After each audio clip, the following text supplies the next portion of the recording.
अल्लाह की कुदरत का निजाम देखें। अल्लाह तबारक व ताला हर मुमकिन शय पर कादिर है। अल्लाह की मर्जी के खिलाफ अगर पूरी दुनिया मिलकर के एक पत्ता हिलाना चाहे तो नहीं हिला सकते, अल्लाह की मर्जी के खिलाफ। और वही अल्लाह वाले, अल्लाह जिनसे राजी हो जाता है, अल्लाह ताला उन्हें वो मकाम अता फरमा देता है। वो मकाम अगर अपनी नजर डाल दे तो बीमार ठीक भी हो जाता है। बेशक, सुभान अल्लाह, सुभान अल्लाह की शान। मैं उस वक्त की बात कर रहा हूं कि अभी दुनिया में कोई इंसान भी ना था। वहां से उठ चलो, दुनिया में उस वक्त की बात उठा रहा हूं, कोई इंसान ना था। फिर इस दुनिया पर जमीन और आसमान के दरमियान इंसान ना थे। इंसानों से पहले जिन्नात आबाद थे। कौन थे बोलो? जन्नत। अब अल्लाह ने इंसानों को पैदा किया, हाँ तवज्जो बेटा, और उनसे इस दुनिया को आबाद करना चाहा तो हम और आप आए। सुनो, अभी दुनिया में कोई इंसान नहीं। अब मशवरा चलता है, कुरान पढ़ूंगा तो पता चलेगा। अल्लाह ने फरिश्तों से कहा, ऐ फरिश्तों, अब मैं दुनिया में इंसान आबाद करना चाहता हूं। क्या करना चाहता हूं? इंसान। फरिश्तों ने एक सवाल कर दिया, पूछा, का मौला ये जिन्नातों को क्यों हटाना चाहता है, इंसानों को आबाद क्यों करना चाहता है? का इसलिए जिन्नात आपस में खूंरेजियां ज्यादा करते हैं, लड़ते झगड़ते ज्यादा है।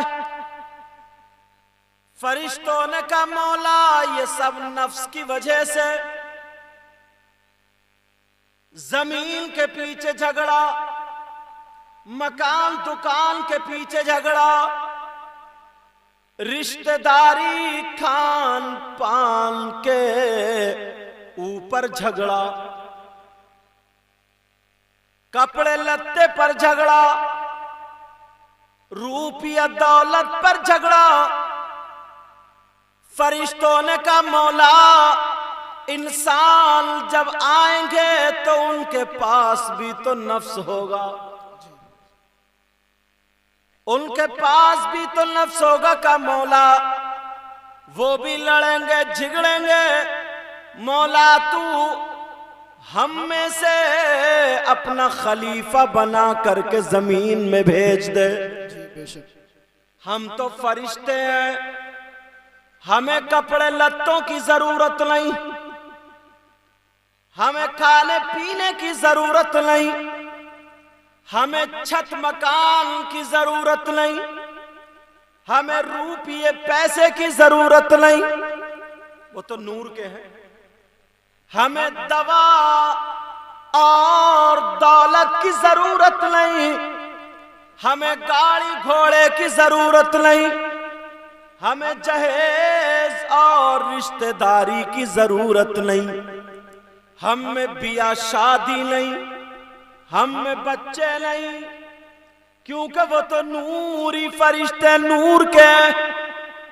और झगड़ा होने की वजह यही है, औलाद का होना, बीवी बच्चों का होना, माँ बाप का होना, जमीन जायदाद का होना, जबान का होना, आंख का होना, खाने पीने का होना, गाड़ी घोड़े का होना, ये सारी चीजें सारी की सारी बोलो झगड़े की जड़। कोई ना कोई वजह होती है तभी झगड़ा होता। अल्लाह अल्लाह जरा गौर करे। फरिश्तों ने कहा मौला हम तो नूरी हैं, हमें तूने जिस काम के लिए लगा दिया हम वही काम करते हैं और वही काम करेंगे, उसके अलावा कुछ नहीं। हमें जमीन मकान जायदाद नहीं। लेकिन मेरे मौला ने कहा नहीं नहीं फरिश्तों, मैं वो जानता हूं जो तुम नहीं जानते, मैं वो जानता हूं जो तुम नहीं जानते। हजरत आदम को कुछ अस्मा सिखा दिए और सिखाने के बाद फरिश्तों के सामने पेश कर दिया। और जैसे ही फरिश्तों के सामने पेश किया, पूछा फरिश्तों से बताओ इसका नाम। फरिश्तों को पता नहीं। बताओ इसका नाम, पता नहीं। हजरत आदम से पूछा, उन्होंने बता दिया क्योंकि अल्लाह ने सिखा दिया था। वअल्लमा आदम अल अस्मा कुल्लहा थुम्मा अरदहुम अलल मलाइका, पहले सिपारे में कुरान। वइज़ क़ाल रब्बुका लिल मलाइकति इन्नी जाइलुन फिल अर्दि खलीफा, इसकी तफसीर कर रहा हूं। हजरत आदम अलैहिस्सलातु वस्सलाम को, इंसान को जब पैदा किया तो जन्नत में पैदा किया। अब कोई पूछे इंसानों में मर्द पहले पैदा हुआ या औरत, इससे ये मसला भी हल हो गया। कुछ दिनों पहले आई थी ना ये बात, इंसानों में मर्द पहले हुआ या औरत। तवज्जो बेटा, मोबाइल वालों क्यों इतने मोबाइल पे पीछे पड़े? देख रहे हैं मोबाइलों के अब्बा लगे पड़े, छोटी छोटी टुकटुकियां लगाए पड़े अपनी। बास तो खाली फोटो ही खींचने में लगा पड़ा। तवज्जो मेरी तरफ। हजरत आदम अलैहिस्सलातु, मैं इंसानों की इब्तिदा बता रहे हूं, इंसानों की इब्तिदा बेटा बात है मेरे लाल। हजरत आदम अलैहिस्सलातु वस्सलाम दुनिया के सबसे पहले इंसान, उनको जन्नत में पैदा किया गया। कहां पैदा किया गया बोलो? दुनिया में नहीं बल्कि जन्नत में पैदा किया। पहले मर्द को पैदा किया, औरत को नहीं। अब औरत को भी मर्द ही से बनाया। अब देखना, हजरत आदम अलैहिस्सलातु वस्सलाम को पैदा किया, लेकिन अल्लाह का निजाम देखो, कुदरत का निजाम देखो, अल्लाह की शान देखो। अल्लाह ने कहा एक औरत को पैदा करूंगा, एक मर्द को पैदा करूंगा, फिर इनके जोड़े बनाऊंगा, उन्हीं से औलाद पैदा करूंगा, दुनिया को भर दूंगा। यही बात है, तवज्जो रखना। हजरत आदम अलैहिस्सलाम को पैदा किया। मेरा मौला अगर चाहता तो दुनिया में रेत को हुक्म दे देता, इंसान बन जा तो बन जाता। अल्लाह ताला कुछ भी कह देता तो वो हो जाता, जो हुक्म दे देता वो हो जाता। मगर हजरत आदम को पैदा कर दिया। हजरत आदम अलैहिस्सलाम की बाई पसली से हजरत हव्वा औरत को पैदा किया। ये भी जन्नत में दो इंसान हुए, एक मर्द और एक औरत। सबसे पहले मर्द का नाम हजरत आदम, औरत का नाम हजरत हव्वा। जन्नत में पैदा कर दिया। अब देखो सिलसिला, अल्लाह चाहता तो ऐसी और पसलियों से पैदा कर देता, हुक्म दे देता, नहीं। अब हजरत आदम की जब आंख खुली तो देखा एक औरत बैठी है। जानते भी न थे औरत किस काम की होती है, पता भी नहीं था ये क्या होना क्या नहीं। पहली मर्तबा अल्लाह अल्लाह औरत बैठी, अल्लाह ने हुक्म दिया। औरत के अंदर भी नफ्स रखा, मर्द के अंदर भी अल्लाह ने नफ्स रखा। कहा ये तुम्हारी बीवी बनेंगी, तुम्हें इनसे शादी करनी पड़ेगी, मियाँ बीवी आपस में जिंदगी गुजारेंगे। मैं मौला औलाद अता करूंगा, नाम तुम्हारा चलेगा। शादी को कहां से ला रहा हूं, देख रहा, सबसे पहली शादी दुनिया की, सबसे पहली, वो भी जन्नत में, वही जन्नत में। और तुम्हारे यहां जब शादी होती है मुसलमान, कह दे सब जन्नती मगर इतने भांगड़े बजा रहे, इतने भांगड़े बजा रहे फटी आवाज में। सही बता रहे हो मैं? हजरत आदम अलैहिस्सलातु वस्सलाम को नफ्स अल्लाह ने दिया, हजरत हव्वा को भी दिया। हव्वा औरत, और जन्नती औरत कितनी खूबसूरत होगी। हजरत आदम अल्लाह अल्लाह, हजरत आदम ने कहा मौला हाथ लगा लूं जब मेरी बीवी कहा भी नहीं, पहले निकाह होगा। सबसे पहला निकाह जन्नत में, का निकाह होगा, निकाह होगा। अब लफ्ज़ निकाह भी पहली मर्तबा आ रहा। सब जो चीज नहीं करो तो नहीं होता ना। पहला निकाह जन्नत में हुआ, अल्लाह अल्लाह इजाब कबूल हो गया। अब तो बीबी हो गई निकाह के बाद। हाँ, अब तो बीबी हो गई निकाह के बाद। हजरत आदम ने हाथ लगाना चाहा फरिश्तों के जरिए। तवज्जो, एक एक बात निकलना जाए, शादी की शुरू वाली सुना रहा हूं। हजरत आदम अलैहिस्सलातु वस्सलाम ने हाथ लगाना चाहा, अल्लाह तबारक व तआला ने फरिश्तों के जरिए रुकवा दिया कर नहीं आदम अभी नहीं, पहले मेहर अदा कर दो। क्या कर दो बोलो, क्या कर दो बोलो। अपने यहां भी तो मेहर बनते हैं, बोलो बनते नहीं बनते। चलो अब बात ये आ रही है, जहन से सोचना। हजरत आदम के मेहर बंधे तो कितने बंधे, कितने रुपये बंधे।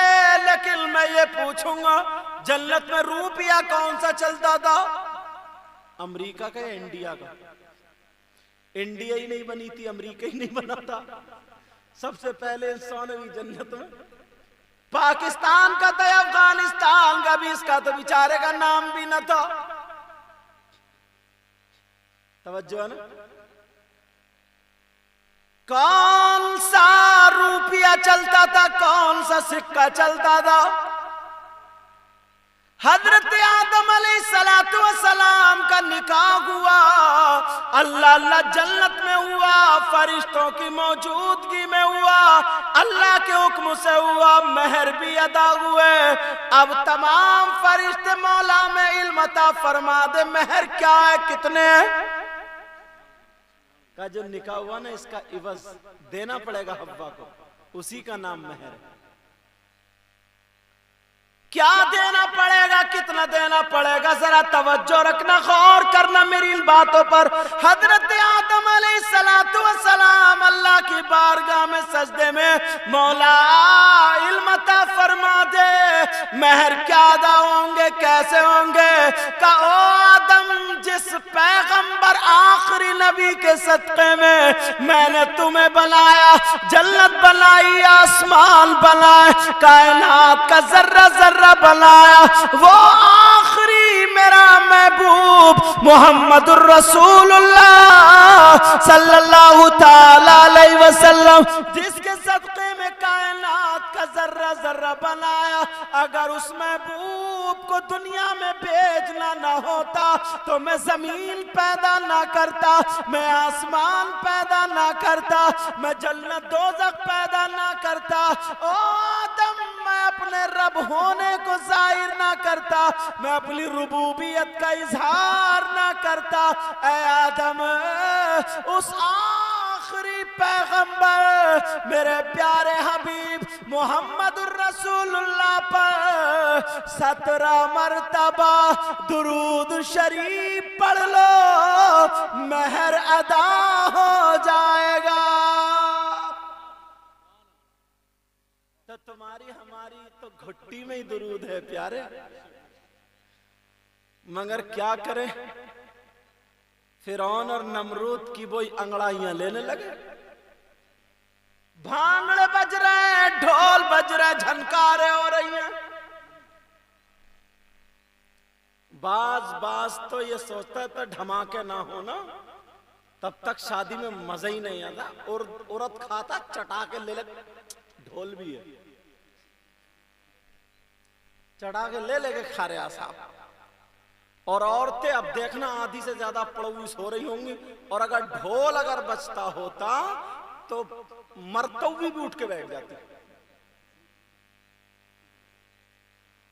अभी तो क्या हो, बोले मेरे दिन भर ना काम करते करते थक गई, कमर में दर्द है, और ढोल अगर बजता था ना, लंगड़ी भी 1.5 टांग से कूदते हुए मिलती तुम्हें। सबसे पहला निकाह कहाँ हुआ बोलो? किसका? हजरत आदम शौहर है, हजरत हव्वा बीबी है, महर दुरूद पाक है।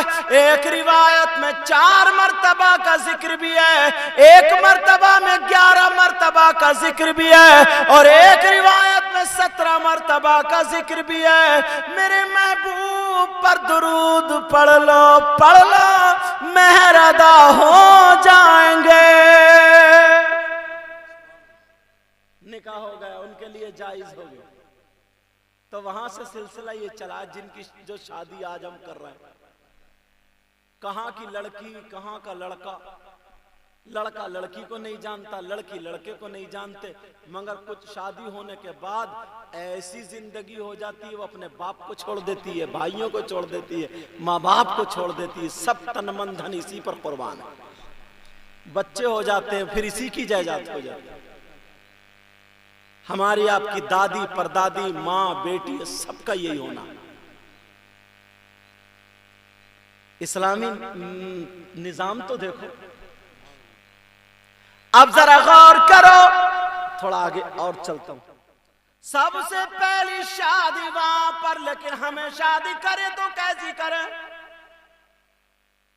हमें भी तो करने का ढंग होगा, हुक्म दिया होगा कुरान में, बहुत सारी हदीस है। नबी फरमाते हैं निकाह मेरी सुन्नत है, निकाह आका फरमाते मेरी सुन्नत है। अल्लाह। और एक हदीस है अद्दुनिया कुल्लुहा मता व खैरु मताइ दुनिया अलमरअतु सालिहा। अद्दुनिया कुल्लुहा मता, दुनिया पूरे का पूरा साजो सामान है।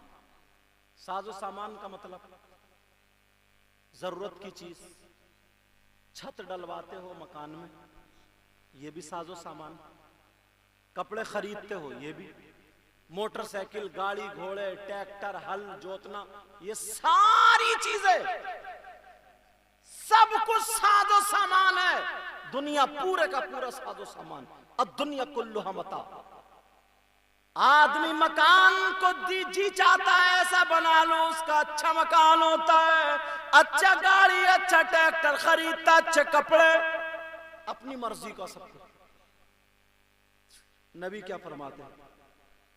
अद्दुनिया कुल्लुहा मता, दुनिया पूरे का पूरा साजो सामान है, मगर इन तमाम साजो सामान में बेहतर जो है वो क्या है? अद्दुनिया कुल्लुहा मता व खैरु मताइ दुनिया अलमरअतु सालिहा, वो नेक बीबी है। लफ्ज़ नेक आया, नेक, चिट्टी नहीं आया, लाली लगाने वाली नहीं आया। क्या जिक्र आया बोलो? अलमरअतु सालिहा।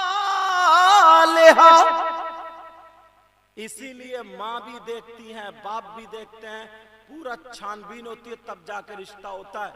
अब तो इतना गड़बड़ा दिया है, इतना गड़बड़ा दिया है, अगर कंजड़ी भी ना, कंजड़ी, ये जितने मोबाइल चलाने वाले लफंगे उनकी बात कर रहा हूं मैं, जो सही चलाने वाले उनकी बात नहीं कर रहा, जो लफंगे चलाने वाले, अगर कंजड़ी ना, कंजड़ी भी लाली नीली पीली चुटिया टेढ़ी भेड़ी कपड़े लगा के इससे 2-2 मीठी बातें कर ले, उसी पे मर गया ये।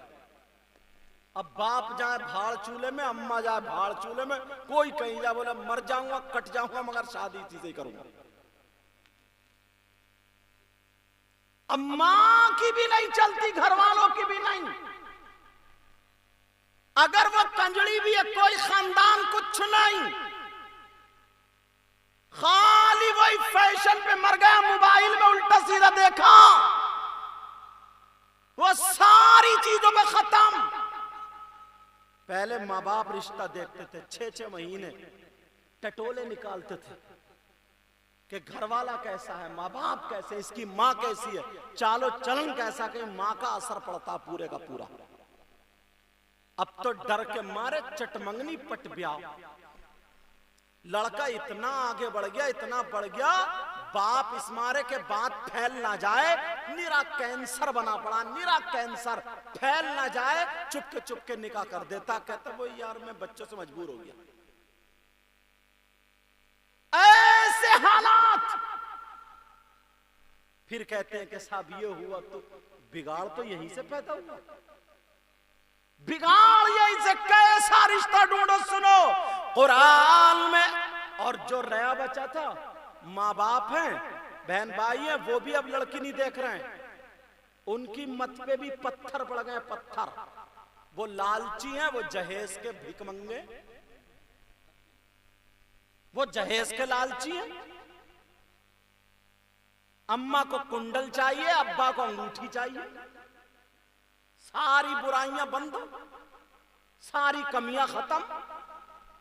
अब देखते ही नहीं लड़की कुरान पढ़ती है नहीं पढ़ती है, लड़की नमाज पढ़ती है नहीं पढ़ती है, लड़की फजर में उठती है नहीं उठती है, लड़की पर्दे से रहती है नहीं रहती है, इसका खाने का ढंग इस्लामी है, पीने का ढंग इस्लामी है या नहीं है, पहनने ओढ़ने का ढंग इस्लामी है या नहीं है। सारी जिंदगी उसकी कहीं भी गुजरती रहे। लड़के को सोने के 1 तोले की चैन दे दो, अम्मा को झुमकी कुंडल दे दो, अब्बा को अंगूठी दे दो, और बिचौलिए को खाली एक जोड़ा दे दो, मेरा दावा है रिश्ता बिल्कुल पक्का।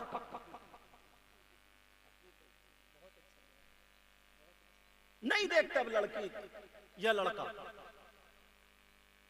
लड़का भी नहीं देखते।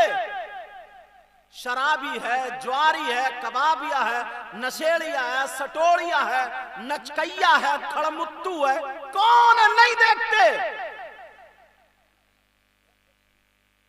कभी सर पे टोपी नहीं लगाई, नमाज उसकी ढंग के याद नहीं है, चलने का उसे ढंग नहीं, खाने का उसे ढंग नहीं, पीने का उसे। 5 एकड़ जमीन है, 5 एकड़ जमीन, भले शराब पीता हो, सब अपनी लड़की दे देते।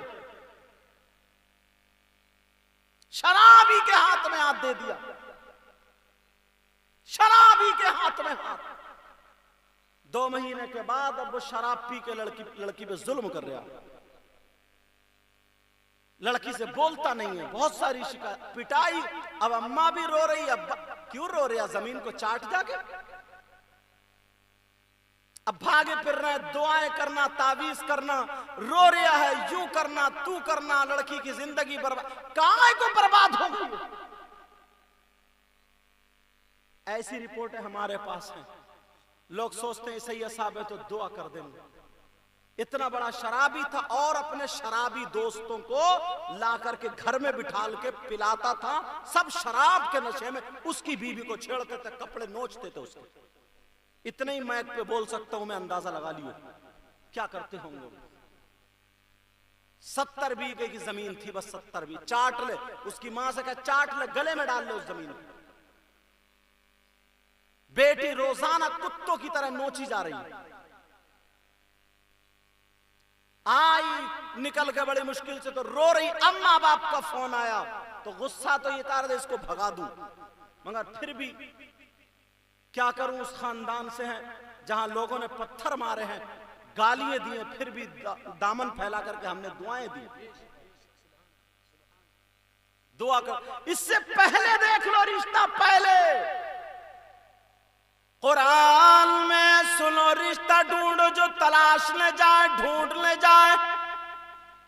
अगर एक भैंस तुम खरीदते हो, एक भैंस दूध देने के, तो कभी उसे आगे से देखोगे तो कभी पीछे से देखोगे कि इसका ऐन नहीं है यार, इसके थन बड़े छोटे छोटे, रुपया दे रहे हो ना, रुपया कि यार इसका आगाया पिछाया बहुत कम है यार, खा पी नहीं रही है ये। एक भैंस को खरीदने के लिए, और जो तुम्हारे घर की बहू बनेगी उसके चालो चलन क्यों नहीं देखते? मैं दावा करता हूं, अगर जो लड़की नमाज पढ़ती हो, जो लड़की कुरान पढ़ती हो, जो लड़की पर्दे से रहती हो, जो लड़की शर्म और हया का पैकर बनी हुई हो, मेरा दावा है वो अपनी जान दे सकती है, मगर ससुराल की इज्जत पे आंच आने नहीं देगी। ढूंढो तभी तो। अगर ढूंढना शुरू कर दी ना, तो सब लोग अपनी अपनी लड़कियों को ऐसे ही बनाना शुरू कर देंगे। मगर तुमने ढूंढना क्या शुरू कर दिया? वो जो जैसे खून पी के आ रही है, निरी लाल हुई पड़ी है, वो क्या ढूंढना शुरू कर दिए? जैसे बाल नुचवा के आई है, अभी नुचवा के क्या ढूंढना शुरू कर दिए?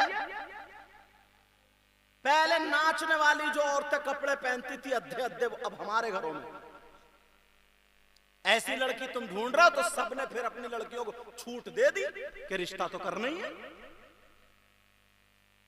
उनकी मजबूरी बन गई है। काय की मजबूरी जनाब?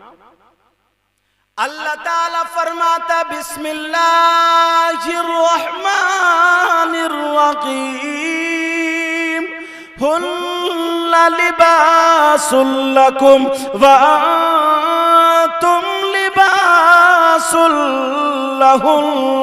औरतें मर्दों का लिबास, मर्द औरतों का लिबास। प्यारे लिबास वो होता है, तुम्हें क्या पता मेरी बनियान फटी है या कैसी है, जिस्म पे कितने पेमद है या क्या कोई पता नहीं। इस लिबास ने सब कुछ ढक लिया, सारे पोड़े पुंसी ढक लिए। ऐसी लड़की ढूंढो जो अपने ससुराल के ऐब को ढक ले, तुम्हारे घर का लिबास बन जाए। और आज घर के ऐब और निकाल रही है, फजीते कर रही है, फजीते कर रही है। अब्बा भी मूंछ रखे बड़ा लंबी। अरे एक बात बताओ, सोचने की बात है, हो सकता समझ में आ जाए ये बात। जिनकी बेटियां हैं उन्हें अपनी बेटियों के साथ अगर तुम्हें जरा भी मोहब्बत है तो मेरी इस बात पे अमल करोगे। तुम अपनी बेटियों को अगर तकलीफ से बचाना चाहते हो तो बताऊं क्या बात है? तवज्जो सुनना। आप लोग, हम लोग मस्जिद में जाते हैं तो वुजू बना के जाते नहीं? बोलो अल्हम्दुलिल्लाह, बोलते रहो। टोपी लगा के जाते हैं, कपड़े पूरे पहन के जाते हैं, ठीक। आप लोग रामपुर जाते होगे तो आने जाने का किराया जेब में इंतजाम करके जाते होगे। क्या करके जाते होगे? बोलो। आने जाने का इंतजाम करके जाते होगे। बोलो करते हो नहीं करते? अच्छा, जो जहां जाता है वो उसकी तैयारी करके जाता नहीं जाता? अगर रामपुर जाए, बेटा इसको गोद में ले लो, अगर रामपुर जाए और 1 रुपया लेके ना जाए और घर में उसके 50,000 रखे तो दुनिया क्या कहेगी उसे? बेवकूफ कहेगी नहीं कहेगी? मस्जिद में अगर टोपी ओढ़ के ना जाए, वुजू बना के ना जाए, कोई फायदा? लड़की हम और आप जो पालते हैं, इसे इसीलिए पालते हैं, मेरी माएं जरूर सुन ले, इसीलिए पालते हैं पूरी जिंदगी हमारे घर में बैठी रहेगी। बोलो 25 साल की जब उम्र हो जाती है ना, तो बाप की नींदें उड़ जाती हैं, नींदें। माँ की भी नींद उड़ जाती है। बेटी जवान हो गई, रिश्ता नहीं आ रहा। बेटी जवान हो गई, रिश्ता नहीं आ रहा। बोलो ऐसा है कि नहीं है? अब फोनों पे फोन, भैया हमारे घर में बेटी है, जरा कोई रिश्ता हो तो ध्यान रखिए। सारे लोग कहते नहीं कहते? बोलो। मालूम है सबकी बेटियां अपना अपना घर बसाने जाएंगी। तो जैसे सिपाही को तैयार किया जाता ना, ऐसे ही तुम बेटी को तैयार क्यों नहीं करते? अगर ये माएं अपनी बेटियों से काम कराना शुरू कर दे, आज मैं कहता हूं 50 लड़कियों के घर अलग हैं, तो सिर्फ इस बिना पर माँ के राज में वो काम नहीं करती थी, चारपाई पे बैठी रहती थी, मुश्किल से कभी झाड़ू मार ली, बर्तन मार ली, रोटी बना ली, लेकिन ससुराल में तो काम करना पड़ेगा, ससुराल में तो करना पड़ेगा। घर उसने किया नहीं, वहां जाके काम पड़ गया। 1 महीने में उसके सर का दर्द शुरू हो जाता है, उसकी तबीयत खराब हो जाती है। वही लड़का अगर जो 4 किलोमीटर रोजाना भागता हो, उसके लिए 1 किलोमीटर कुछ भी नहीं है, 2 किलोमीटर कुछ भी नहीं है। और जो लड़का कभी 2 कदम नहीं भागा हो, उसे 2 किलोमीटर चला दो, चक्कर खा के गिर जाएगा या नहीं गिरेगा बोलो? तो इन माओं से और बापों से ये कह के जाऊंगा, अगर अपनी लड़कियों का घर बसाना चाहते हो, खुश रखना चाहते हो, तो अपनी बेटियों से काम कराओ, अपनी बेटियों को इतना मजबूत कर दो, अगर अच्छा घर मिले तब भी हमारी बेटी इम्तिहान में कामयाब हो जाए, और अगर बड़ा परिवार मिले तब भी हमारी बेटी काम में हारे नहीं। नारे रिसालत, नारे गौसियत, मसला के आला हजरत, तब भी हारे नहीं। आज कमी है ये कमी, तवज्जो मेरी तरफ, आज कमी है यही, तुम ढूंढो तलाश लो, बड़ी कमी है ये बड़ी। इसका मतलब मां नहीं चाहती है कि उसकी बेटी का घर बना रहे, अगर चाहती है तो बचपन ही से काम शुरू करा दे, उसे खाना बनाना सिखा, हर तरीके का सालन बनाना सिखा, उसे ये बता बातों को बर्दाश्त कैसे किया जाता है। एक मां की जरूरत यह है, मां की जिम्मेदारी है कि अपनी बेटी को पूरा काढ़ दे, अपनी बेटी को पूरा तैयार कर दे, ताकि मेरी बेटी जब घर बसाने जाए तो दुनिया ये ना कहे कि बेटी फेल हो गई। और अगर जब फेल हो जाती है तो छूटते ही सास कहती है तेरी माँ ने तुझे कुछ सिखाया नहीं सिखाया, और ये उल्टा भी इसको बुरा लगता है, ये लड़ाई झगड़े करा करके कहती है, घर बिठा लेती है। अब वकीलों के जरिए उल्टे सीधे केसेस बन जाते हैं कि 200 गज प्लॉट नाम करो या 2 बीघे जमीन नाम करो, मेरी बेटी इतनी बड़ी ढलिया नहीं बना सकती, नहीं पका सकती, सिर्फ मियां बीबी अलग रहेंगे जाकर। इस तरीके की आती है शरीयत। ये कहती है तुम हो कोई लड़का, अगर बीबी को लेके अलग रहने लगे तो उसकी मां कहां जाएगी, बाप कहां जाएंगे बोलो? शरीयत ये कहती है माँ बाप की खिदमत नहीं करोगे, देखभाल नहीं करोगे, देख रेख नहीं करोगे, तो अगर नाराज कर दोगे तो उसकी नमाजें भी बेकार, सब कुछ बेकार है। अब बताओ ये बेचारा क्या करे? या तो बीबी को छोड़े या फिर माँ बाप को छोड़े, बाज अटक जाता है। और ये इस माँ के कारनामे। और बाप 10 लाख रुपए खर्च करते हो शादी में, 5 लाख खर्च करते हो, अपनी बेटी की खुशी के लिए जहेज देते हो, मोटरसाइकिलें देते हो, कारें देते हो, बगैर मांगे देते हो बेटी की खुशी के लिए, मगर बेटी को इस लायक नहीं बनाया कि वो घर जाकर अपना घर बसा ले। बेटी को इस लायक नहीं बनाया, कब तक दूसरों की बैसाखियों से चलती रहेगी। अगर बेटी को इस लायक बनाते तो सही बता रहा हूं, कुछ भी अगर नहीं देते तो 2 महीने में 1 साल में पूरे परिवार को वो लड़की अपना बना लेती, पूरे परिवार को अपना बना लेती। और आज का जमाना तो कितना आसान है यार, कपड़े धोना उसे नहीं पड़ रहे, मशीन में डालो धुल गए, नल चलाना या कुएं से पानी भरना उसे नहीं पड़ रहा, बटन दबाओ मोटर चल गई, पानी आ गया। कितना सा काम रह गया बच्चों का संभालना, और संभाल भी कहां रही है, आगे हगुए फिर रहे, आगे मुतौवे, आधे आधे। शौहर को संभालना, मां को संभालना, बाप को संभालना, इतना तो ही है। भाई जब तक देवर वगैरह हैं, नंदे हैं, उनको देख रेख करना, शादी हो गई फिर अपने अपने घर के, इतने में ही बच्ची हमारी फेल। ये सारी गलतियां हमारी है।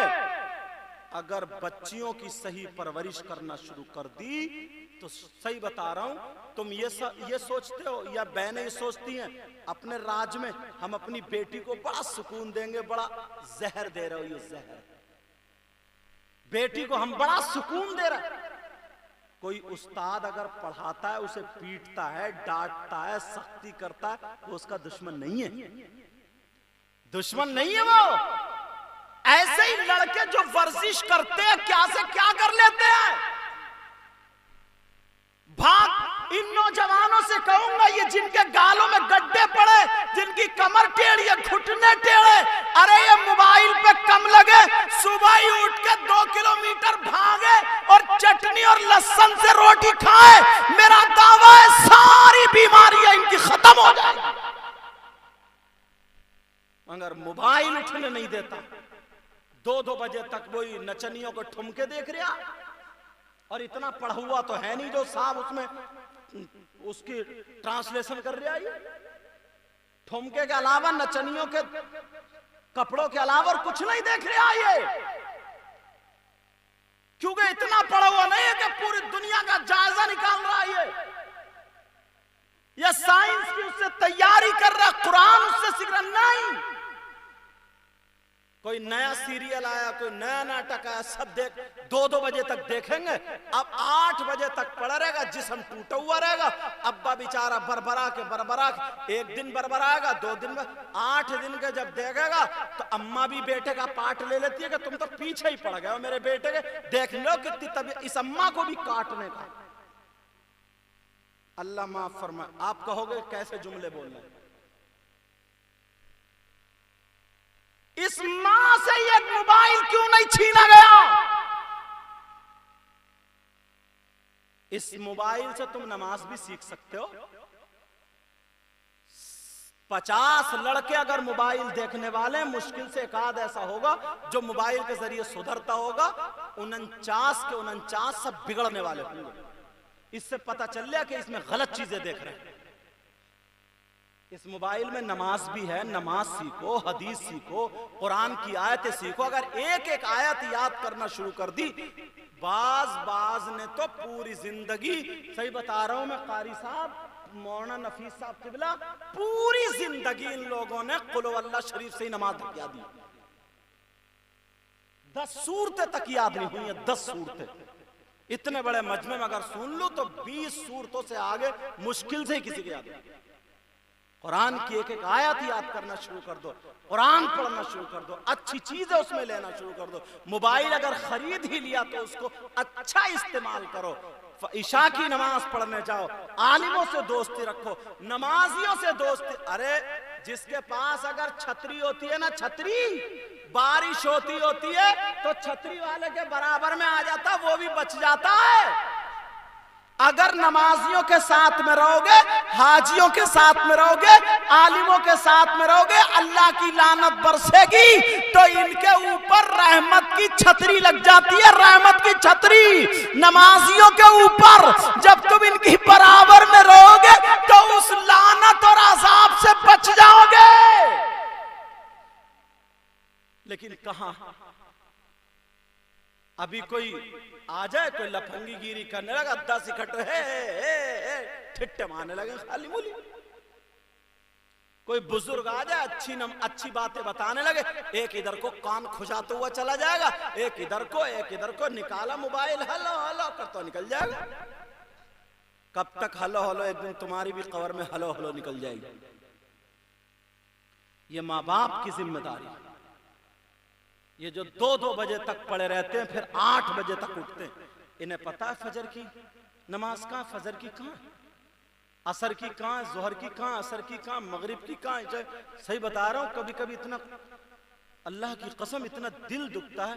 अगर अभी मैं कह दूं कि कितने लोग जन्नती हैं तो सब के सब में से आधे तो हाथ उठाई देंगे। कितने लोग नबी के गुलाम है, हाथ आधे उठा देंगे। जो नमाज ना पढ़े वो नबी का गुलाम हो सकता क्या। झूठे दावे हैं हमारे। जो चेहरे पे दाढ़ी ना रखे वो नबी का गुलाम हो सकता क्या। जो दूसरों की बहन बेटियों को तके, गाने सुने, झूठ बोले, और तेरी मेरी डकैती करे, चोरी करे, ये तमाम गुनाह करे, क्या नबी का गुलाम हो सकता है? क्या नबी का गुलाम वही होगा अगर उसका हाथ उठे, उसका पांव उठे, उसकी आंखें उठे, उसके कान इस्तेमाल हो, उसकी जबान इस्तेमाल हो, सबसे शरीयत मुस्तफा का रास्ता दिखाई देता है। शरीयत मुस्तफा का रास्ता दिखाई देता है। बहुत ज्यादा हट धर्मी हो गई है, बहुत ज्यादा बात चल रही थी, शादी के मौके पे ये बातें मैं करने लगा था। शादी के मौके पे ये बातें, बेटी को तैयार करो, क्योंकि उसे 20 साल के बाद तुम्हें दिया गया है 10 साल उसकी जिंदगी बचपन की, 10 साल पूरे दिए गए, 10 साल अपनी बेटी को काढ़ने के लिए, सुधारने के लिए, उसे रोटी बनाना, चावल बनाना, सालन बनाना, सारी चीजें उसे सिखाओ, उमूर खानादारी उसको पढ़ाओ, ये सारी चीजें सिखाओ। वो माँ अपनी औलाद की दुश्मन है, वो बाप अपनी औलाद के दुश्मन है जो नमाजें पढ़ना नहीं सिखाती है, जो कुरान पढ़ना नहीं सिखाती है, जो शौहर के हुकूक नहीं सिखाते हैं, जो सास ससुर के रहने के, उनके साथ में रहने का ढंग नहीं सिखाते हैं, जो सारी चीजों को इनको नहीं सिखाते हैं। खाली बेटी पड़ी हुई टीवी देख रही है, बेड पे पड़ी है, मोबाइल पट पड़ा हुए देख रही, और अम्मा बर्तन घिट रही है। अम्मा बहुत मोटी हो गई अम्मा। कब तक ये बेड पे पड़ी रहेगी? कब तक पड़ी रहेगी? 20 साल के बाद इसे एक दिन जाना तो क्या होगा इसका? अपने आप को सुधारे, अपने आप को संभाले। कितनी चीजें ऐसी हैं, कितनी चीजें ऐसी हैं जो कुरान से नहीं, हदीस से नहीं, तुम दिमाग से सोच के सही कर सकते हो। आंखें दी हैं, अगर सामने कुआं है, अब ये नहीं देखोगे कि कुरान में है कि नहीं है, ये कुआं है कि नहीं है, हदीस में नहीं देखोगे कुआं है, आंखें दी अल्लाह ने, देख लो, अगर जाओगे तो गिर जाओगे। समझ रहे मेरा इशारा? समझ रहे मेरी बातें? आप सोच रहे हो कि सैयद साहब आज कैसी बातें कर रहे हैं, तकरीर तो कर ही नहीं रहे। यही असल तकरीर है, यही असल चीज है। मां की पूरी जिम्मेदारी है, मगर मां ने अपनी जिम्मेदारी खत्म कर दी। बेटियों को आजाद छोड़ दिया, बेटों को आजाद छोड़ दिया, सारे लोगों को आजाद छोड़ दिया। अब परेशानी हो रही है, अब परेशानी में उलझे हुए। कुरान में वो चीज है ना, अगर ढूंढोगे, तलाशोगे, सही बता रही हूं, कोई चीज ऐसी बची हुई है ही नहीं जो कुरान में ना। वला रत्बु वला याबिसिन इल्ला फी किताबिन मुबीन। खुश्क तर, हर चीज का बयान कुरान में। एक बात सुनने की आ रही, वो बता दो बेटा। ओ बच्चे, आज से कुछ साल पहले अमेरिका में ऐसा हुआ, 2 औरतें हॉस्पिटल गई जिनके बच्चे होने वाले थे। तो ये एक फितरत है, अगर लड़का हो जाए ना तो खुशी होती है, लड़की हो तो थोड़ा दिल मुरझा जाता है। बाज ये फितरी चीज है। अब एक के लड़का हुआ, एक के लड़की हुई, मगर नर्सों से ये भूल गई, ये गलती हो गई, किसका बेटा किसकी बेटी। अब दोनों ये अपनाने लगी कि बेटा तो मेरा है, बेटा तो मेरा है। अब फैसला किसके हक में दिया जाए? बेटी को कोई नहीं लेता। अब क्या करें? डॉक्टर बड़े परेशान, मशीन भी कोई ऐसी नहीं आई है जो चेक करके बता दे किसका बेटा किसकी बेटी। मगर एक हिंदू को बताऊं, हिंदू को यार, वो कुरान पढ़ा करता था। उसमें एक डॉक्टर था मुसलमान, उसका नाम जलालुद्दीन था। उसने कहा अच्छा, उसने जलालुद्दीन को बुलाया। उसने कहा यार मौका है गरम लोहे पे हथौड़ा मारने का। कहा कैसा? उसको बुलाया, कहा तुम्हारा कुरान सच्चा है? तो मुसलमान तो कहेगा अल्हम्दुलिल्लाह सच्चा ही है। अगर जो पढ़ते ना हो ना उनसे पूछो, वो भी कह देंगे सच्चा, और सच्चा ही है। कुरान में खुद ज़ालिकल किताबु ला रैब फीह, इसमें कोई शक है ही नहीं, शक की गुंजाइश भी नहीं। कहा जब कुरान सच्चा तो तुम्हारे कुरान में हर चीज का बयान है। तुम्हारे कुरान में हर चीज का फैसला किया जाता है। अब कुरान से फैसला करके बताओ लड़का किसका और लड़की किसकी है। या तो कुरान झूठा या फिर फैसला होके रहेगा। अब जलालुद्दीन को भी दिमाग को लग गई। अब वो तो बेचारा इतना पढ़ा लिखा था नहीं, क्या करूं सर्च करता रहा मगर कहां मिले। देखो मोबाइल कैसे इस्तेमाल करना चाहिए। उसने मोबाइल में देखा अरबी यूनिवर्सिटी दुनिया में सबसे बड़ी कौन सी है, निकल आया काहिरा जामिया अज़हर। उसने वाइस चांसलर जो बड़ा मुफ्ती उतना ही बड़ा इल्म वाला होगा, लगा दिया फोन अमेरिका से का कुरान में हर चीज का फैसला है, हर चीज का जिक्र है। का अल्हम्दुलिल्लाह का ये बताओ ऐसे ऐसे मामला हो गया है, किसका बेटा है और किसकी बेटी है ये फैसला करो। अब तो वो भी घूम गए, मगर कुरान तो कुरान ही है। उन्होंने कहा ठीक है सुबह बताऊंगा। वुजू बनाया। अल्लाह वालों की पहुंच देखो, तुम जब अटक जाओ ना, दुनिया भी काम अटक जाता है ना, तो जहन में ढूंढते हो इस इलाके का नेता बड़ा कौन है, ढूंढते हो और फिर ढूंढते हो कि यार उस नेता से ताल्लुकात किसके पे ले जाते हैं, कारी साहब मौलाना साहब चलिए यार जरा यार ऐसे ऐसे काम है, वो पहुंचते वो काम कराता है। मगर अल्लाह वाले अल्लाह की तरफ रुजू करते हैं। किसकी तरफ को आते हैं? अल्लाह की तरफ को। वुजू बनाया, 2 रकात नमाज पढ़ी कि मौला मेरी मदद फरमा दे, मौला मदद फरमा दे।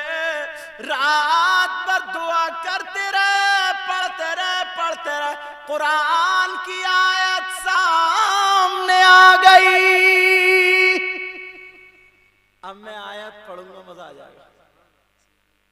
उलमा कोई मजा पढ़ूं आयत, मगर सुनो। सुबह को फोन, हाँ साहब हुआ? बोले हाँ है। बोले क्या? बोले उन दोनों औरतों का दूध निकाला जाए और दूध निकालने के बाद उन दोनों औरतों के दूध में ये देखो ग़िज़ाइयत किसमें ज्यादा, ग़िज़ा किसमें ज्यादा, डबल किसका। तो एक औरत के दूध में ग़िज़ा ज्यादा थी, दूसरी औरत के दूध में कम थी। एक में पूरी, एक में आधी, या ऐसे कह लो एक में पूरी और एक में डबल। समझ रहे? तो जब मशीन पर चेक किया तो एक की डबल और एक की सिंगल। उन्होंने कहा जिसकी डबल है उसी का बेटा है और जिसकी सिंगल है उसी की बेटी है। अब उन्होंने फैसला तो कर दिया। अब उन्होंने कहा, डॉक्टर भी डॉक्टर थे, उन्होंने कहा कैसे मनवाए। औरतों को पता था, दोनों जो माएँ थी।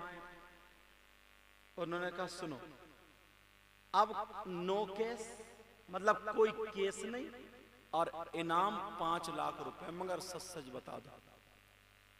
जो सच में बताएगी कि हाँ बेटी मेरी थी तो उसको 5 लाख रुपए, समझे। और पूरे जब तक पढ़ेगी, शादी होगी, उस बेटी का खर्चा हमारे जिम्मे। जब इतनी मिले तो हकीकत में जो कुरान ने फैसला किया था वही कहने लगी, हाँ लड़की मेरी थी। वो लड़के वाली बोली नहीं, लड़का मेरा ही था, मेरी लड़की नहीं थी, इसी की है। अल्लाह कुरान ने फैसला कर दिया, कुरान हक है। अब जलालुद्दीन के दिल में यही बात रही, यार उन्होंने बताया कैसे, ये बताया कैसे। फिर फोन मिला, बोले हुजूर ये तो बताओ आपको पता कैसे चला, कुरान में आया कैसे। उन्होंने कहा सुनो कुरान की आयत पढ़ता हूं। बिस्मिल्लाहिर्रहमानिर्रहीम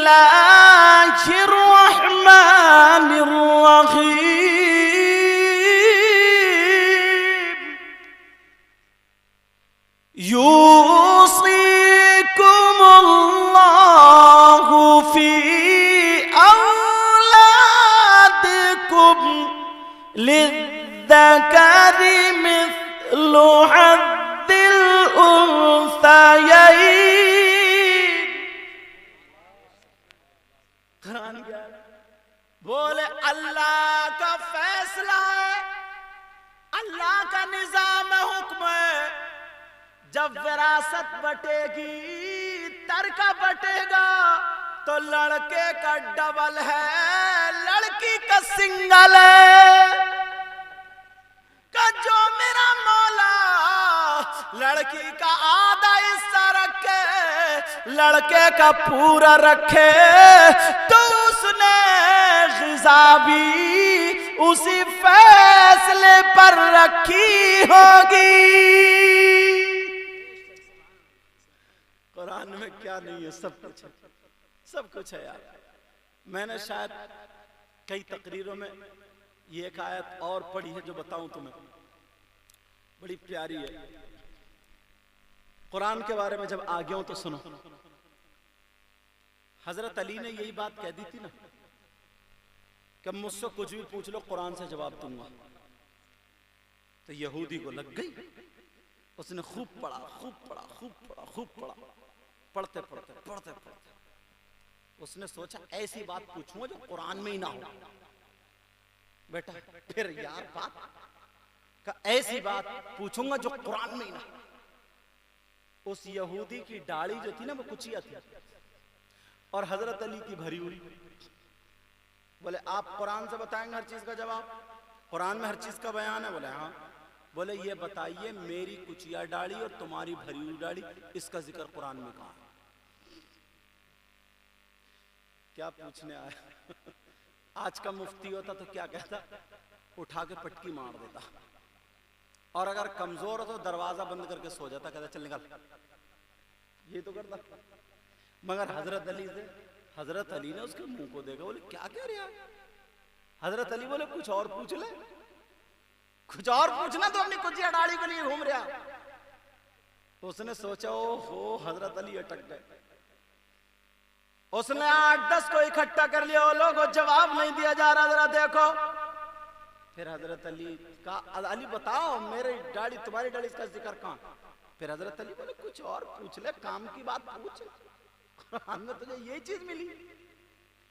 100-200 इकट्ठे हो गए। तीसरी मर्तबा में फिर का जब सारे लोग इकट्ठे हो गए, हजरत अली भी घूम के खड़े हो गए, कहने लगे नहीं मानता तो ले सुन ले। आयत पढ़ू, बड़ा मजा आएगा, उलमा भी सुनेंगे। कुरान जब पढ़ो ना बड़ा मजा आता। बिस्मिल्लाहिर्रहमानिर्रहीम वल बलदु तय्यिब यख़रुजु नबातुहु बिइज़्नि रब्बिह वल्लज़ी खबुथ ला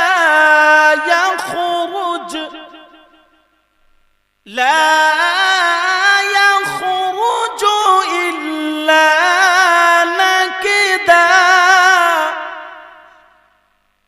तर्जमा सुनिए, बड़ा मजा आएगा। बोला मेरी कुचिया दाढ़ी तुम्हारी भरी हुई दाढ़ी का जिक्र कहां? हजरत अली ने अपनी दाढ़ी पर हाथ फेरा, बोले वल बलदु तय्यिब, बोले अच्छी जमीन, सुभान अल्लाह बोलो, यख़रुजु नबातुहु बिइज़्नि रब्बिह, अपने रब के फजल से अच्छी फसल देती है। हज़रत अली क्या बोले? वल बलदु तय्यिब यखरुजु नबातुहु बिइज़्नि रब्बि। बोले अच्छी जमीन अपने रब के फजल से अच्छी फसल देती है और उसकी दाढ़ी पकड़ी। बोले वल्लज़ी खबुस, और बोले खबीस जमीन, बंजर जमीन, ला यखरुजु, फसल नहीं देती है, इल्ला नकीदा, मगर एक दो ठुंड जम जाते हैं। अरे यार हजरत अली तो हजरत अली थे ना। अल्लाह के रसूल ने खुद फरमाया था, क्या फरमाया था? अना मदीनतुल इल्मी व अलीयुन बाबुहा, मैं इल्म का शहर हूँ और अली उसका दरवाजा। अच्छा एक बात और मुझे याद आ रही बड़ी प्यारी। ऐसा हुआ एक अंग्रेज ने कुरान पढ़ना शुरू किया। तवज्जो है ना, अंग्रेजी पढ़ सकता, तुम तो पढ़ी हो ही मत। बोलो पढ़ोगे ना? बोलो इंशाअल्लाह। तो 19वें पारे में हजरत सुलेमान का जब वाकया आया, तवज्जो ना, हजरत सुलेमान का जब उसमें वाकया आया, बिस्मिल्लाहिर्रहमानिर्रहीम, वतफ़क़्क़द अत-तय्र फ़क़ाल मा लिया ला अरल हुदहुद। उन्होंने परिंदों को जब जांचा, देखा, बोले क्या बात, मैं हुदहुद को नहीं देखता हूं, कहां है हुदहुद? ऐना हुदहुद, कहां है हुदहुद? सब परिंदों से पूछा, हुदहुद नहीं था। और हुदहुद उड़ते उड़ते उड़ते उड़ते मुल्क सबा पहुंच गया। मुल्क सबा में बिल्कीस जो औरत थी उसकी हुकूमत चलती थी। उसने देखा तख्त पे बैठी हुई सब लोगों पे हुकूमत कर रही। थोड़ी देर में वो देख के आई, तफ़क़्क़द अत-तय्र फ़क़ाल मा लिया ला अरल हुदहुद अम कान मिनल गायबीन लअज़िबन्नहु अज़ाबन शदीदा। आने दो जरा, मैं उसे सख्त पिटाई करूंगा, सजा दूंगा। अब हुदहुद आई, डरते डरते डरते डरते। सुलेमान अलैहिस्सलाम की परिंदों पे भी, जिन्नात पे भी, हवा पे हुकूमत। कहां थी? क्यों गई थी? कहां गई थी? बोले अल्लाह के नबी, मैं मुल्क सबा से एक नवा ला रही हूं। नवा बोलते हैं खबर को। क्या ला रही हूं? बोलो, एक खबर लेके आई हूं। क्या? करी वहां पे एक औरत है और वो मर्दों पर हुकूमत करती है, तख्त पे बैठती है। क्या शानदार तख्त है, क्या शानदार तख्त। अच्छा ये बात है। अब इन्होंने हजरत सुलेमान अलैहिस्सलाम ने कहा, तमाम जिन्नात को इकट्ठा किया, तमाम लोगों को इकट्ठा किया, कहा कौन है जो बिल्कीस का तख्त लाएगा? क़ाल इफ़रीतुम मिनल जिन, एक जिन बोला। इफ़रीत जिन क्या बोला? बोला मैं लाऊंगा। का कौन है जो बिल्कीस का तख्त लाएगा? का मैं लाऊंगा। का कितनी देर में? का इतनी देर में कि आपकी महफिल भी बर्खास्त नहीं होगी, आपकी महफिल नहीं उठ पाएगी और वो मुल्क सबा से तख्त ला कर रख दूंगा। का नहीं, कौन और लागा? क़ाल अल्लज़ी इंदहु इल्मुम मिनल किताब अना आतीका क़ब्ला अन यर्तद्दा तरफ़ुक। का मैं लेकर के आऊंगा। का कौन? एक अल्लाह का वली, एक इल्म वाला जिसको कुरान का भी इल्म था। कुरान में जिसका जिक्र है, कुरान का इल्म नहीं, कुरान में जिसका वो इल्म वाला अल्लाह अल्लाह सुनो, उनका नाम आसिफ बिन बरखिया था। सुभान अल्लाह बोलो। कहा मैं लेकर के आऊंगा, का कितनी देर में? उन्होंने कहा अला आती का कबल मिन मकामिक, उन्होंने उन जिन्न कहा था महफिल बर्खास्त होने से पहले पहले इन्होंने कहा अय्यर तद्द तरफुक, आप अपनी आंख का पलक भी नहीं झपक पाएंगे, मैं ला करके रख दूंगा। ऐसे हाथ किया, इल्म का इन्होंने अपना जो अल्लाह ने इनको अता किया था वो इन्होंने दिखाया। तख्त हाजिर है। अंग्रेज ने यही बात पढ़ के उसके दिल में बैठ गई, बोले मैं भी मुसलमान हूंगा, उसने कहा ये इल्म सीखूंगा।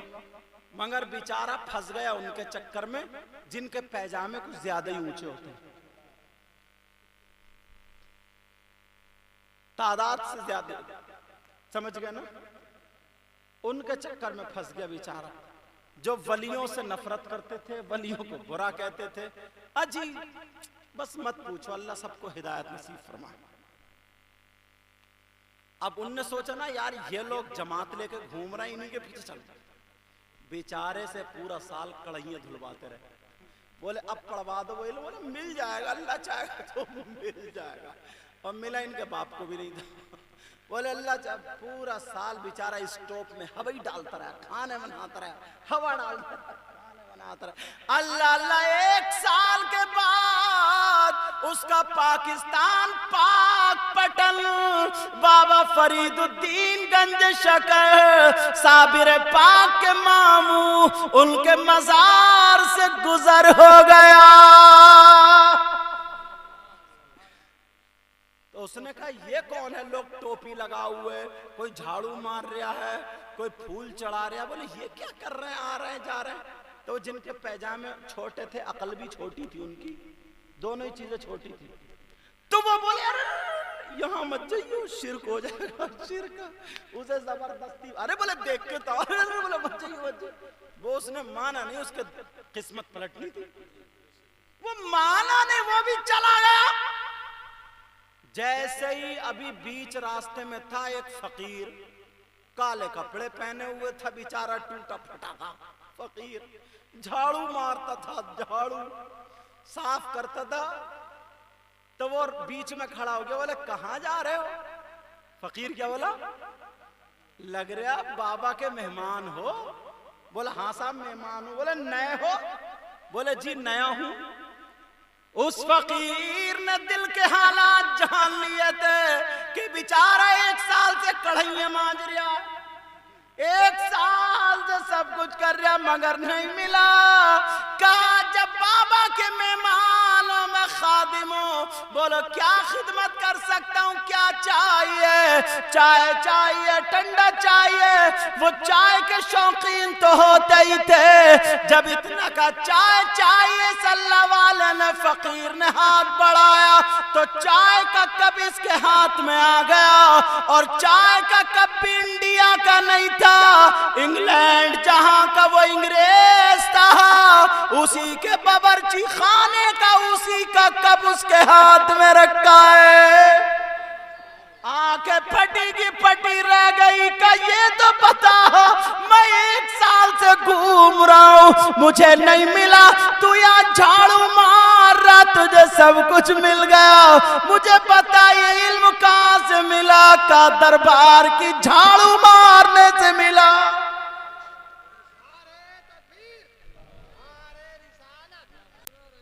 कुरान को देख करके वो हुआ। कुरान को पढ़ा कर बड़ी प्यारी बात बताने जा रहे हूं आखिर में। बहुत प्यारी बात है ये, जो सबके दुनियावी काम में भी आने वाली है। सूरह यासीन याद कर लो। क्या याद करो बोलो? और औरतें सूरह वाक़िया याद कर ले। इन्हें फुर्सत ही नहीं है तेरी मेरी बुराई करने से। सूरह वाक़िया बेचारी क्या याद करेंगे? मगर बाज है जब तबीयत खराब तो बड़ी तस्बीह खींचती है। ये सोचती है मर ना जाऊं जल्दी से, कहीं डरती बहुत है मरने से। अगर इधर दर्द होगा तो 3 जगह बता दी कहती मियाँ इधर भी दर्द है, इधर भी दर्द है, इधर भी दर्द है, कहीं का तो रुकेगा ही। लेकिन सुनो, तवज्जो है ना, तुम बहुत अच्छा, तजर्बा तुम्हें भी है। ये मेरे शागिर्द है इसलिए बोल देता हूँ। अल्हम्दुलिल्लाह बहुत अच्छे आलिम हैं, ये भी हैं, और यूनुस साहब भी सब लोग चले गए। बहरहाल अल्लाह सबके इल्म। मौलाना जलील साहब भी यहीं के हैं, इनके शादी में भी मैं आया था। आज हम जिनको हमने पढ़ाया है, बचपन ही छोटे छोटे थे, आज वो माशाल्लाह हमसे बड़े बड़े हैं। मौलाना नफीस साहब को देखिए, इनको देखिए, मौलाना अब्दुल मुबीन साहब को, कारी जलील साहब को देखिए, मौलाना यूनुस साहब को देखिए, समझे, मगर इनको मत देखिए। पूरी दुनिया को देखिए मगर इनको मत देखिए, समझे। हाँ, तवज्जो है ना, बड़ी प्यारी बात। हाँ ना ना, बड़ी प्यारी बात। एक तो इनका ये चैनल वालों का क्या नाम है, एक तो इनका ये खींचने वाला कैमरा इतना ऊंचा, और अल्हम्दुलिल्लाह वो भी खुद काफी ऊंचा है, समझे। अल्लाह ताला बरकतें अता फरमाए तुम्हारी उम्रों में, सबकी उम्रों में। सूरह यासीन शरीफ याद कर लो। खेती करने वालों सुनो, काश्तकारी तो होगी, जो रोना रोते हो ना बरकतें नहीं होती, बड़ा प्यारा अमल है। 5 वक्त की नमाज अदा करो, और नमाज अदा करोगे ना, सही बता रहा हूं, तुम मुझे 1 साल के बाद बताना, फिर कमी नहीं आ सकती। 5 वक्त की नमाज अदा करो, और फजर की नमाज पढ़ने के बाद सीधे खेत को टहलने निकल जाओ। सूरह यासीन पढ़ते हुए चले जाओ, चले जाओ, खेत पे पहुंच जाओ। अगर पूरी हो जाए तब भी ना हो तब भी, एक मर्तबा मेंढ अगर घूमने के लायक है तो घूम के आ जाओ, वरना कोने पे खड़े होकर के सूरह यासीन पढ़ के फिर आ जाओ। इंशाअल्लाह तुम्हारी खेती शिफायाब भी होगी और बरकत वाली भी होगी। तुम्हें पता भी नहीं चलेगा, 50 लाखों रुपए तुम्हारे मर्ज से बच जाएंगे। मर्ज फ्री का फार्मूला, जो आज कहते हैं ना, जरा सा अल्लाह ना करे किसी के दर्द होने लगा, आंत पेट में छोटी बड़ी हो गई, 50,000 रुपए आराम से चले जाते हैं। किडनी प्रॉब्लम हो जाती है, अल्लाह ना करे किसी को, 50,000 रुपए। ये सब खाने से होता। और जब सूरह यासीन पढ़ी जाएगी ना, खाओगे तो जो खाएगा तो वो बीमारियों से और बच जाएगा, और जो बीमारी आने वाली होंगी उस खेती से वो भी बच जाएगी। और तो सूरह वाक़या याद कर ले। 3 मरतबा ईशा की नमाज पढ़ने के बाद रात को सूरह वाक़या पढ़ ले, और पढ़ करके 3 मरतबा पढ़ के दुआ कर दे। नबी फरमाते हैं, जिसके घर की बच्चियां अगर रात को सूरह वाक़या पढ़ के सोती हो, उसके घर वाले दौलत से कभी परेशान नहीं रह सकते। एक सहाबी रसूल है जिनका नाम हजरत अब्दुल्लाह बिन मसऊद है, रईसुल मुफस्सिरीन। मुझे बात याद आने लगी, अगर इजाजत हो तो बता दूं। टाइम बताइए क्या हुआ कारी साहब? 2 बज गए। तुम बड़ा परफेक्ट रखे, ये सोच रहे हैं मेरी भी होनी, मगर होगी इंशाल्लाह। हाँ होगी, मगर ढंग से बोलोगे, ठीक है? क्या करना है? तवज्जो है मेरी तरफ। अब ये सोच रहे कि तवज्जो गई किधर वो। अल्लाह अल्लाह, ज्यादा कुछ नहीं।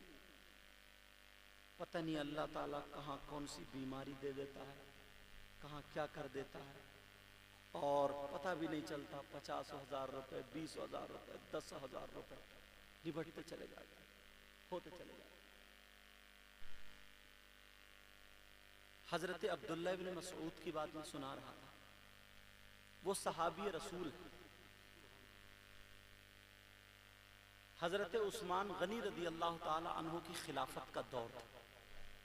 आज तो अगर प्रधान हो जाता है ना तो देखते ही नहीं कि मेरे गांव में कौन मरीज है, किसकी तबीयत खराब है या क्या है क्या नहीं, समझे, देखते ही नहीं।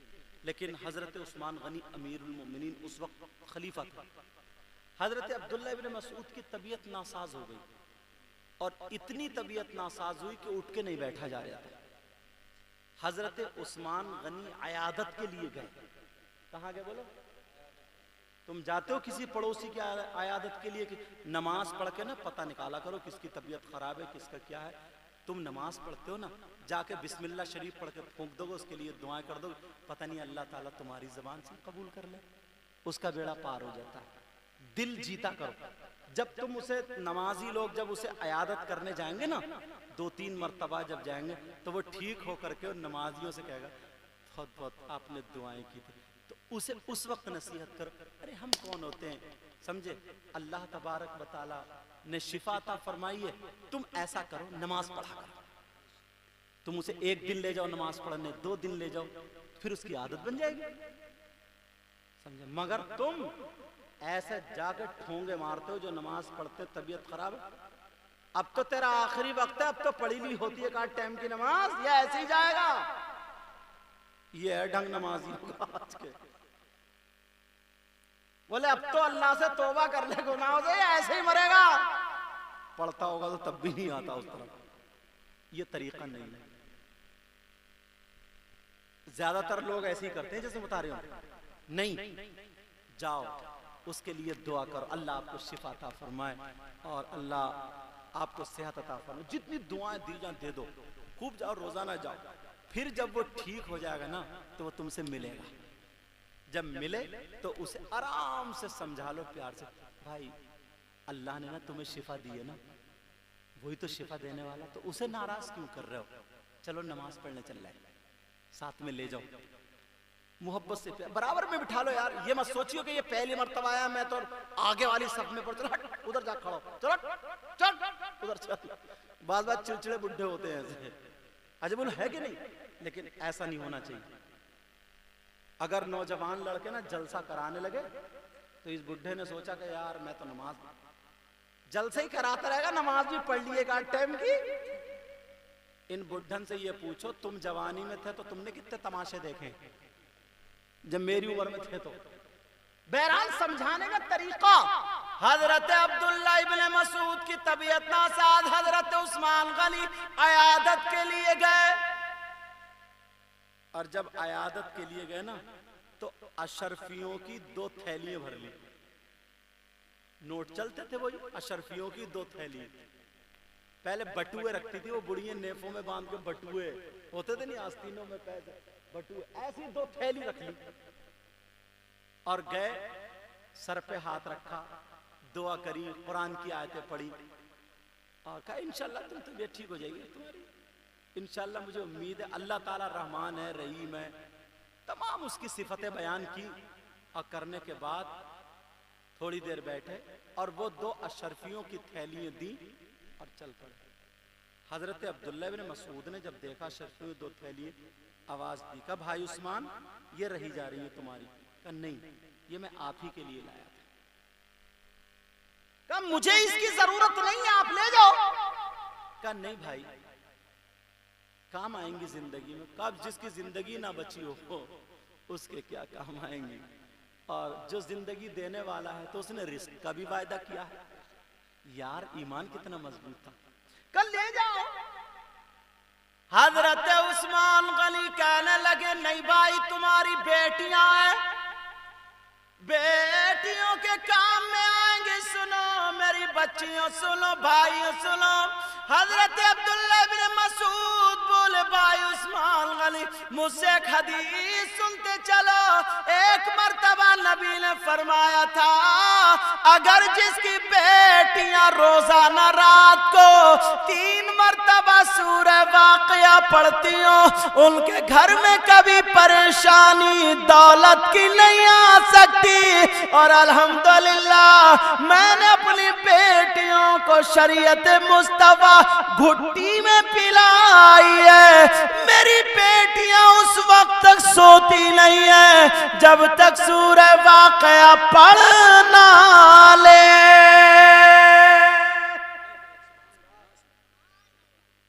हमारी बेटी मोबाइल देख के सो रही है, अम्मा भी देख, अर्तुगुल पे दोनों माँ बेटी लगी पड़ी है।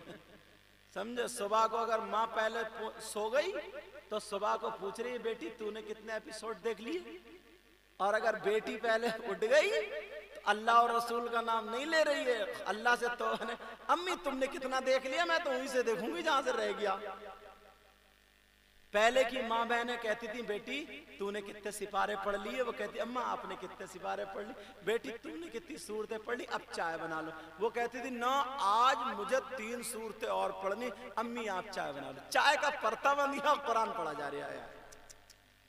अब बताओ, शौहर नमाज मस्जिद में पढ़ रहा, भैया भी नमाज मस्जिद में पढ़ के आ रहा है, उधर नमाज पढ़ के चाश्त की नमाज पढ़ के खेतों पे से टहल टाल के घर आए, चाय किसने बनाई है, जो कुरान पढ़ रही।